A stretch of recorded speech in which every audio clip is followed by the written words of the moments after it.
എല്ലാ പ്രിയപ്പെട്ട പ്രേക്ഷകർക്ക് നമ്മുടെ പുതിയ വീഡിയോയിലേക്ക് വീണ്ടും സ്വാഗതം. ഇത് ബ്ലാസ്റ്റേഴ്സ് സോക്കർ ISL 11ാം സീസണിലെ 17ാം മത്സരത്തിനായിരുന്നു ഇന്ന് ബ്ലാസ്റ്റേഴ്സ് ഇറങ്ങിയത്.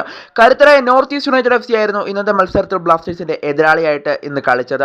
എന്നാൽ മത്സരം അവസാനിക്കുമ്പോൾ ഇരു ടീമുകൾക്കും ഗോളൊന്നും നേടാൻ സാധിക്കാതെ 0-0 സമനിലയാണ് ഇന്നത്തെ മത്സരം അവസാനിച്ചിരിക്കുന്നത്. എന്നാൽ സച്ചിൻ സുരേഷിന് ഇന്നത്തെ മത്സരത്തിൽ ഒരു ക്ലീൻ ഷീറ്റും ലഭിക്കുകയുണ്ടായി. എന്തായാലും ബ്ലാസ്റ്റേഴ്സിന്റെ സൂപ്പർ താരമായ ഐബാൻ ഡോക്ലിങ്ങിന് മത്സരം തുടങ്ങി കുറച്ച് കഴിഞ്ഞപ്പോൾ തന്നെ റെഡ് കാർഡ് കണ്ട് പുറത്തു പോകേണ്ടി വന്നിരുന്നു. അത് ബ്ലാസ്റ്റേഴ്സിന് വലിയൊരു തിരിച്ചടി തന്നെയായെന്ന് പറയേണ്ടി വരും. അതിനുശേഷം ബ്ലാസ്റ്റേഴ്സ് ഒരു താളം തെറ്റിയ ഒരു കളിയാണ് കളിച്ചതെന്ന് നമ്മൾ പറയേണ്ടതായിട്ട് വരും. കൂടാതെ എല്ലാ മത്സരങ്ങളിലും തിളങ്ങിയ നോവാസ് ദോയ്ക്ക് ഇന്നത്തെ മത്സരത്തിൽ തിളങ്ങാൻ സാധിച്ചില്ല എന്നത് പറയുന്നത് ഏറ്റവും സങ്കടകരമായ മറ്റൊരു കാര്യം കൂടിയാണ്. കൂടാതെ ബ്ലാസ്റ്റേഴ്സിന്റെ നായകനായ എഡ്രിയാൻ ലൂണ മികച്ച പ്രകടനം തന്നെ ഇന്ന് നടത്തി. കൂടാതെ സച്ചിൻ സുരേഷും ഇന്നത്തെ മത്സരത്തിൽ മികച്ച പ്രകടനം നടത്തിയിട്ടുണ്ട്.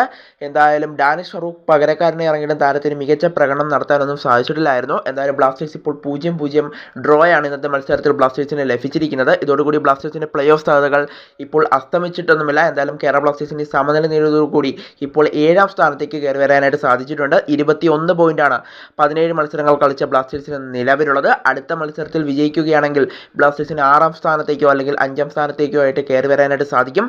എന്തായാലും അടുത്ത മത്സരങ്ങളിൽ വിജയിക്കാൻ സാധിക്കട്ടെ എന്ന് തന്നെ നമുക്കിപ്പോൾ ആശംസിക്കാം. എന്തായാലും നോർത്ത് ഈസ്റ്റ് യുണൈറ്റഡുമായുള്ള മത്സരം ഇപ്പോൾ സമനിലയിലാണ് അവസാനിച്ചിരിക്കുന്നത്.